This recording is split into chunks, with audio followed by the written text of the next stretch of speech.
শান্তি রহমান একজন অভিনেত্রী, তবে এই পরিচয়ের চেয়ে টিকটকার কিংবা ডান্সার পরিচয়টাই তার ক্ষেত্রে বেশি প্রযোজ্য। কয়েকদিন ধরে সামাজিক মাধ্যমে শান্তি রহমানের কক্সবাজারে ভ্রমণ ও আইফোন 17 কেনার বিষয়ে ট্রল হচ্ছে। এবার শান্তি রহমান নিজেই জানালেন কক্সবাজারে গিয়ে কিভাবে আইফোন 17 পেয়েছেন। আইফোন 17 এর লঞ্চের উপলক্ষে I went to Cox's Bazar for a tour। এ বিষয়ে বিভিন্ন ব্লগ ভিডিও শেয়ার করেছেন আলোচিত এই টিকটকার। ওই ভিডিওতে শান্তি রহমান বলেন, আইফোন 17 লঞ্চিং উপলক্ষে আমি একটা সফরে কক্সবাজারে গিয়েছিলাম, কেননা আমাকে এটা কিনতে হবে, এর জন্যই আমাকে মেয়েদের সঙ্গে ট্যুরে আসতে হয়েছে।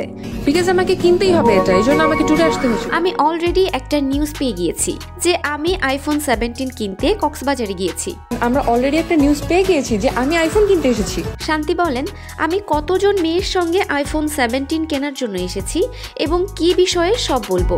আমি কতজন মেয়ের সাথে এসেছি আইফোন 17 কেনার জন্য এবং এই কি বিষয়ে আমি এতজনের সাথে। এরপর তিনি যে একটি কর্পোরেট প্রতিষ্ঠানের প্রতিনিধি হয়ে কক্সবাজারে গিয়েছিলেন সে কথা জানান।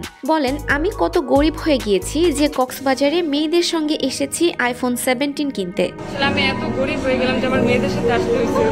এদিকে শান্তি রহমান অভিনয় দিয়ে সেভাবে আলোচনায় না থাকলেও সামাজিক মাধ্যমে নানা কারণেই আলোচনায় থাকেন। এদিকে ট্রোলকারীরাও সুযোগ পেলে আলোচিত এই টিকটকারকে নিয়ে তির্যক মন্তব্য করতে ভোলেন না। সো ভিউয়ার্স, ভিডিওটি ভালো লাগলে লাইক, কমেন্ট, শেয়ার করে আমাদের সাথেই থাকবেন। আর এখনও যারা চ্যানেলটি সাবস্ক্রাইব করেননি তারা অবশ্যই চ্যানেলটি সাবস্ক্রাইব করবেন। কথা এন্টারটেইনমেন্ট, আমি আরফিন ফারহা।